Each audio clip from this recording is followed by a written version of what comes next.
The clock says 2:47 a.m. The room is dark and you are still awake. Not because you aren't tired, you are exhausted in a way that sleep doesn't fix anymore. But your mind won't let you go. It's doing that thing it does in the dark, that quiet, merciless audit, going through everything. And somewhere between the pillow and the ceiling, it arrived at its verdict again. Not enough. You've heard that verdict before, many times. But tonight it landed differently.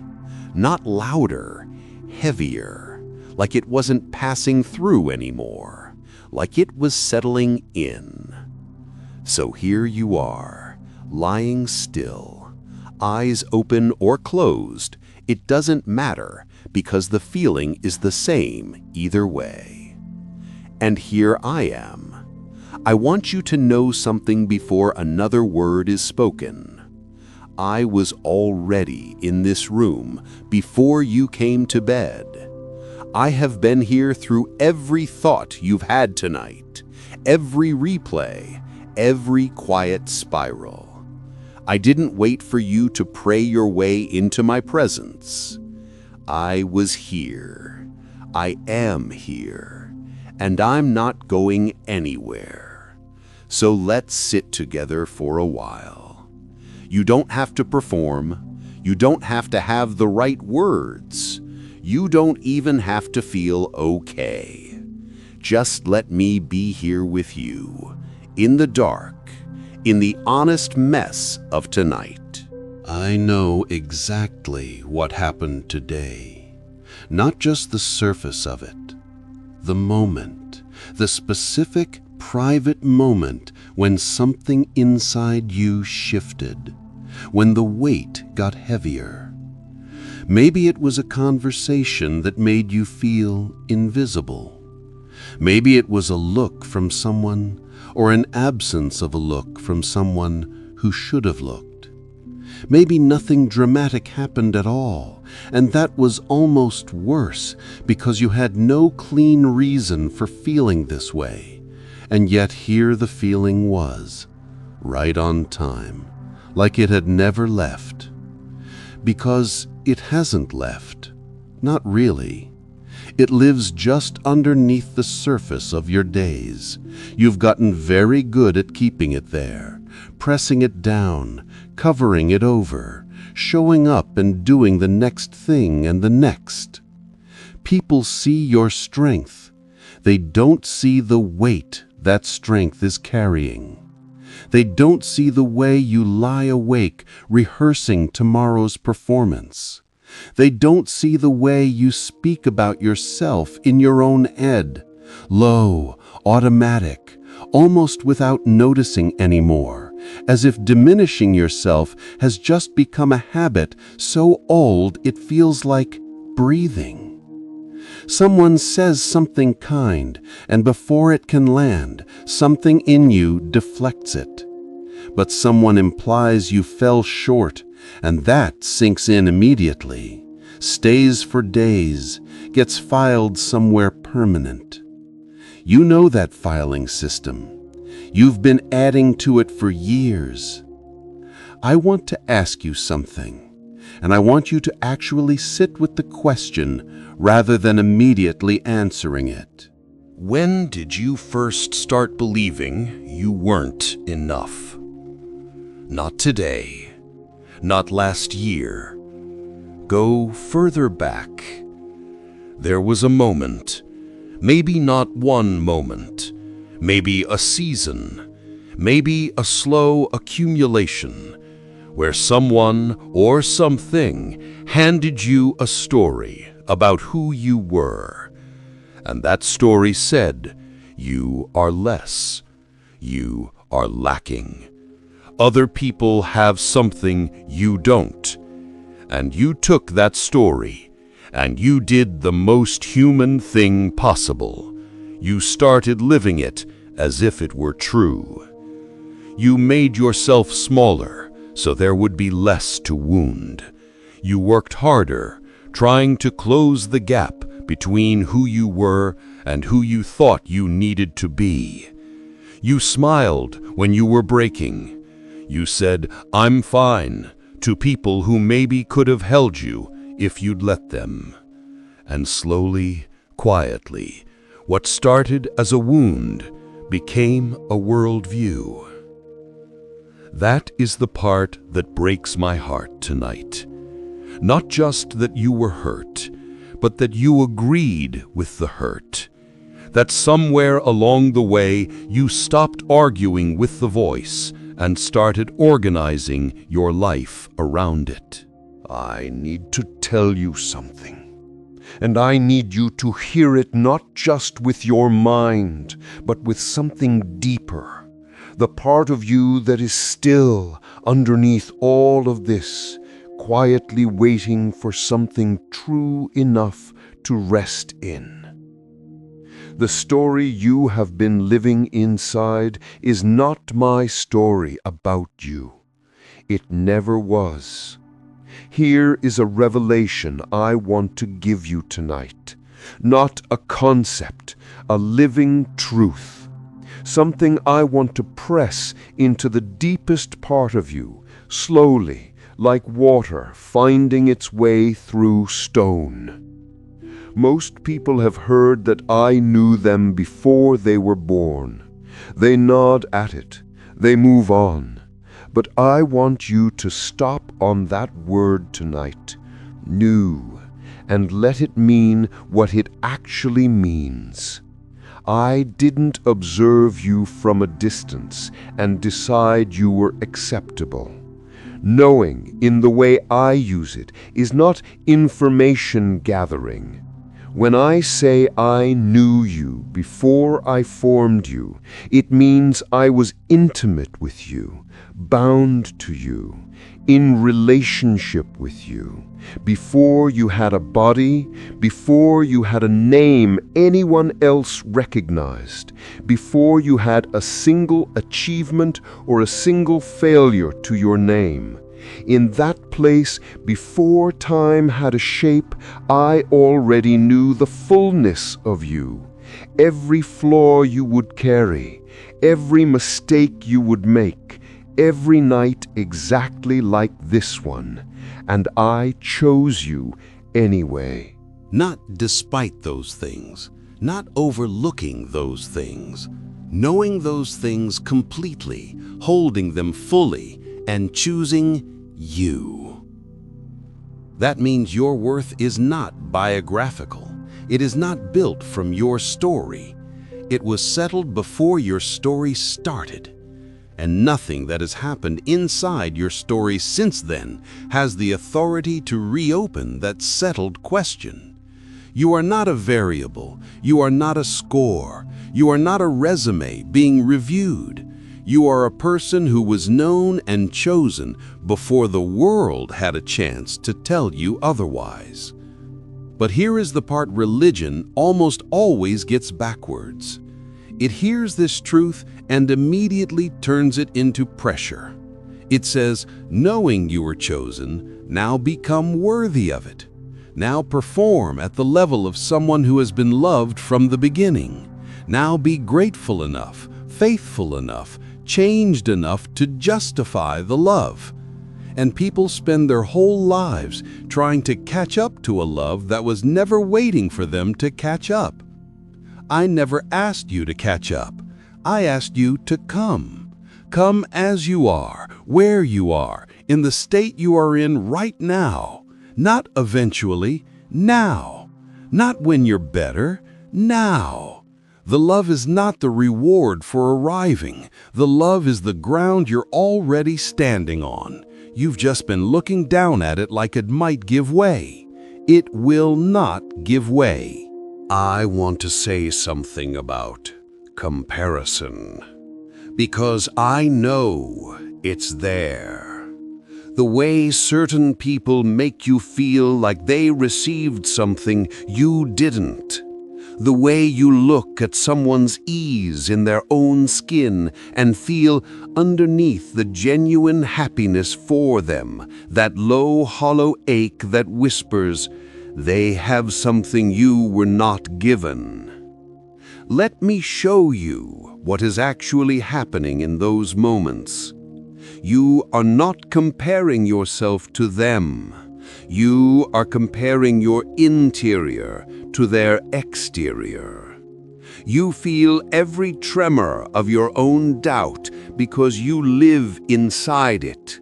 You feel it in real time, in full resolution, without any filter. And then you look at someone else and you see only the surface, the held-together version, the face they assembled before they left the house, and your mind, without meaning to, concludes that their inside must look like their outside, that they are as whole as they appear. They are not. I can tell you that with complete certainty. The person whose confidence you envy has their 2 a.m. The person whose life looks clean from the outside has rooms they don't open. The person who seems to have arrived is also in their own private dark, asking if they're enough. You are not behind everyone else. You are just more honest about the struggle than most people let themselves be. And there is something sacred in that honesty. Something I can work with that I can't touch when someone is performing. But there is something deeper I need to say about comparison. Something that goes past the comfort of everyone's struggles. I did not create you to be a variation of someone else. I created you to be the first and only version of yourself. And you were built for a specific kind of love, a specific kind of presence, a specific kind of impact that no one else who has ever lived can offer in exactly the way you can.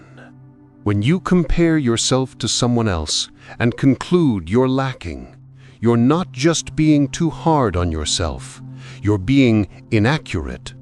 You're measuring yourself against a template that was never meant for you, using a standard that was built for someone else's story. Of course, you come up short. You were never supposed to fit that mold. The ache you feel in comparison isn't evidence that you don't measure up.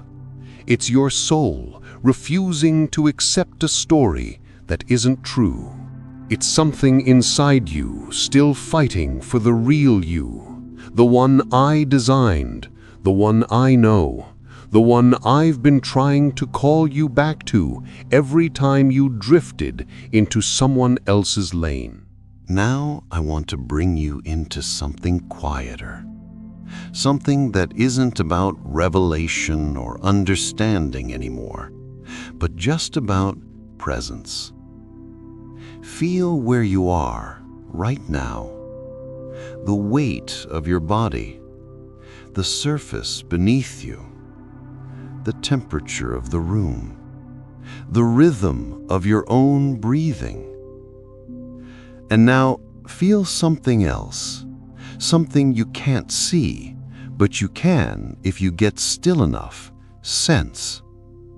A warmth that isn't the blanket, a closeness that isn't another person in the room, a quiet that has texture to it, that has weight, that somehow feels like being held without hands. That is me, not as metaphor, as presence. My child, and I mean this in the tenderest way I know how, you do not have to hold yourself together right now. Not in this room, not with me. The strength you perform for the rest of the world, you can put it down here. I don't need it. I don't want your performance. I want you. The unguarded, uncurated, too tired to pretend version of you that only comes out at 2 a.m. This version of you, the one that most people never see, this is the one I have always been most close to. Because this is the version that isn't trying. And love doesn't need you to try. Love just needs you to be present. And you are present right here, right now. I want to address the shame specifically, because I know it's there underneath the feeling of not being enough. The feeling of not enough has a face, doesn't it? Specific memories, specific failures, things you did or didn't do, moments you'd undo if you could reach back and undo them. They surface at night because the day is too busy to hold them, but the night has no distractions. I am not going to offer you easy comfort over those things. You are too honest for that, and you know it. Cheap grace doesn't reach the places where you actually hurt. So let me say it plainly. Whatever is on the surface of your shame tonight, I have already carried it. Not as a transaction waiting to be completed, as a finished act, done, sealed. The debt was paid before you finished running it up. The sentence was served before you committed the offense. The cross was not a placeholder waiting for your repentance to make it real. It was complete. It was enough. And the shame you are still sleeping under tonight, that was meant to come off you and onto me. And it did. It already did. And you have just been picking it back up out of habit. Carrying it longer does not make you more serious about it. It does not demonstrate appropriate remorse. It does not make you more deserving of forgiveness. It only makes you heavier. And I am not asking you to be heavy. I am asking you to be free. Put it down. Not because it didn't matter, but because I already took it. And holding on to something I already paid for doesn't honor what I did. It just keeps you from receiving it. My child, right now, in this exact moment, let something loosen, something that has been clenched for a long time. You don't have to have it solved by morning. You don't have to be a new person by sunrise. You just have to open your hands, even slightly, even just enough to let something be lifted that you have been carrying alone. I am here, and I am gentle. I won't take anything from you by force, but I am asking, let me have it. There is one more thing I want to say before we move into prayer. And I want to say it slowly because it's the thing I most want you to carry. You have been waiting to feel like yourself, to feel settled, to feel whole, to feel like the version of you that doesn't need reassurance every few days. You've been treating that feeling as a destination, something you'll arrive at once you've done enough work, once you've grown enough, once you've proven enough. But that feeling isn't a destination, it's a posture. And the posture is simply this: knowing you are held. Not having everything figured out, not having defeated every insecurity, not having reached some threshold of maturity or faith or personal development, just knowing in the quiet, steady, cellular way that you know your own name, that you are held by something that will not let you go. That underneath all of this, underneath the fear, the shame, the exhaustion, the voice that won't stop talking, there is a hand that has been there since before you were born and will be there long after this night is over. And from that knowing, everything else becomes possible. Not easy, but possible. The courage comes from there. The rest comes from there. The ability to try again tomorrow comes from there. You're held tonight, not because you've earned it, not because you got everything right, because that is simply, permanently, unconditionally true. And it will still be true in the morning, whatever morning looks like. Let me pray with you now. Not above you, with you. Let these words come over you the way warmth comes, slowly, from every direction at once. Father, I bring this one to you, not as a list of their struggles, as a person, your specific, chosen, irreplaceable person who is lying still right now, finally letting the guards down, finally letting themselves be seen in the full weight of what they've been carrying. I bring the years, the long, quiet years of performing okayness when nothing felt okay, of measuring and coming up short, of trying harder and still hearing the same verdict. I bring the exhaustion of that, and I lay it here, at the foot of everything I have already done. And I say, it is finished, not someday, now. The striving to earn love that was already freely given, let it be finished tonight. Father, I speak to the voice that has narrated this person's smallness, the voice that learned its script from old wounds and has been reciting it ever since. Tonight, I take away its authority. It does not speak for you. It never did. It is not truth, it is an echo of pain that got mistaken for wisdom. And in this room, right now, I require that echo to go silent. Not quieter, silent. And in the space that silence opens up, fill it, Father, not with noise, with the one thing they've been most afraid to fully receive.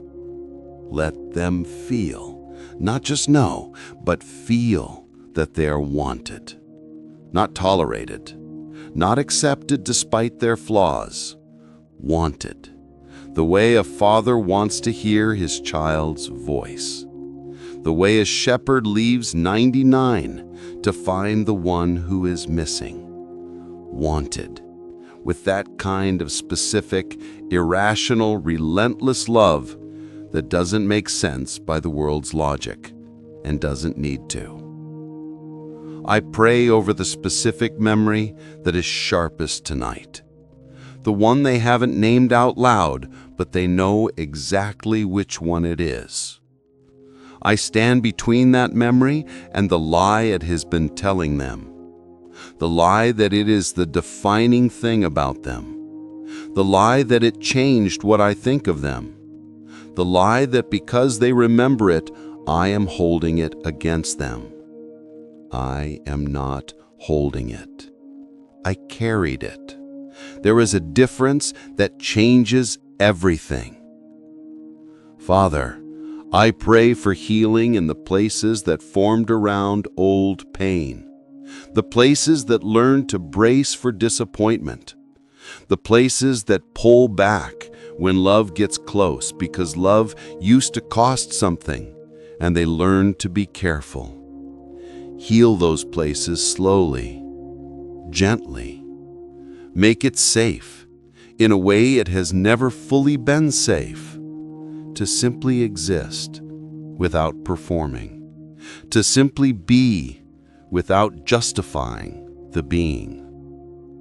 My child, I want to speak one more thing over you in this prayer.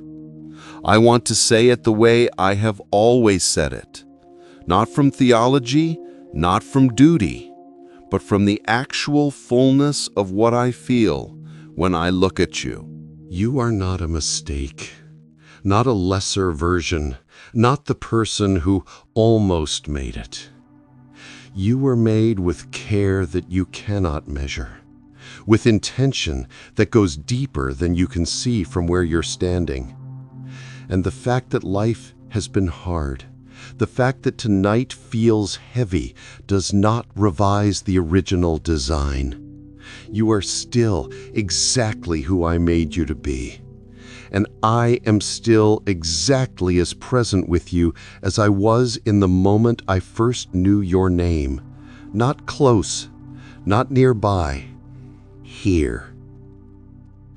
Let me close now, but not with a list of things to remember, with one image, one thing I want your mind to hold as it finally lets go tonight. You know the way a parent sits with a sleeping child, not doing anything, not needing anything from the child, not waiting for the child to earn the sitting, just there, just watching. Just loving the simple fact that this child exists, that this child breathes, that this child is here. The love in that moment doesn't require the child to be awake, to perform, to know the parent is watching. The love is just there, complete, quiet, steady. That is where I am right now with you. You don't have to do anything with this love tonight. You don't have to respond to it. You don't have to fully understand it. You don't have to believe it perfectly. You just have to let it be here, in this room, in this dark, surrounding you the way air surrounds you, so constant, so present, so completely given that you don't even have to think about receiving it. Tomorrow is coming, and it will have its own weight. And the voice that has been so loud tonight may show up again by morning, right where it always stands. I'm not going to promise you it won't. But here is what I am going to tell you, and I'm going to say it not as comfort, as prophecy. The version of you that wakes up tomorrow morning is not the ceiling. It is not the final draft. Something is being built in you, slowly, underneath everything, in the places you can't see, that is stronger than what has been breaking you. A foundation that is not made of performance or approval or self-sufficiency.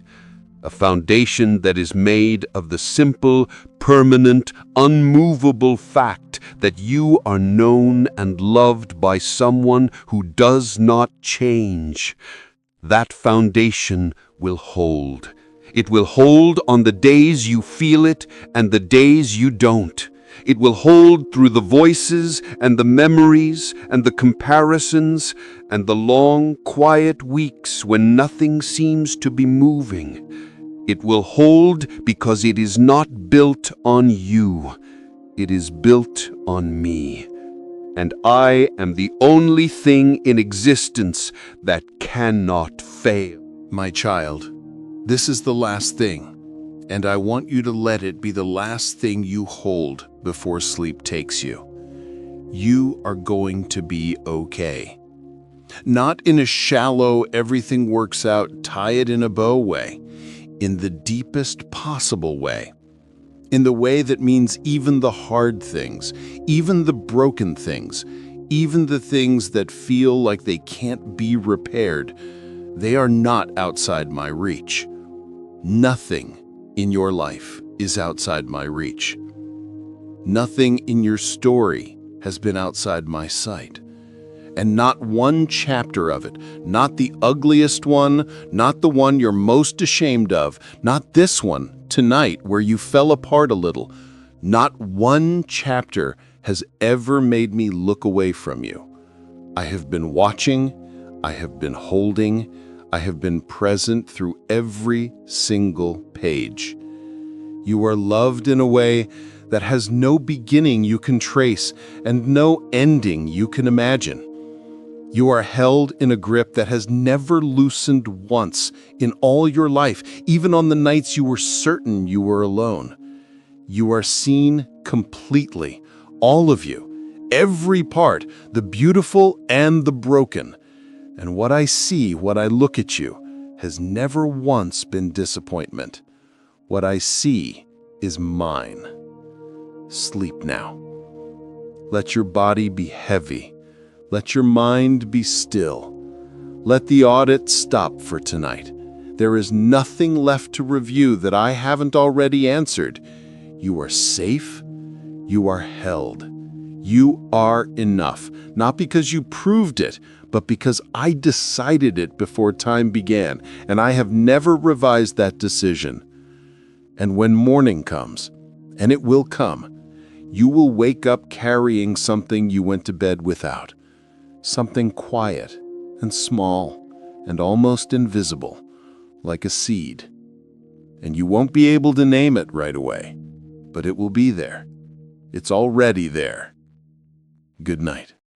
I'll still be here when you open your eyes.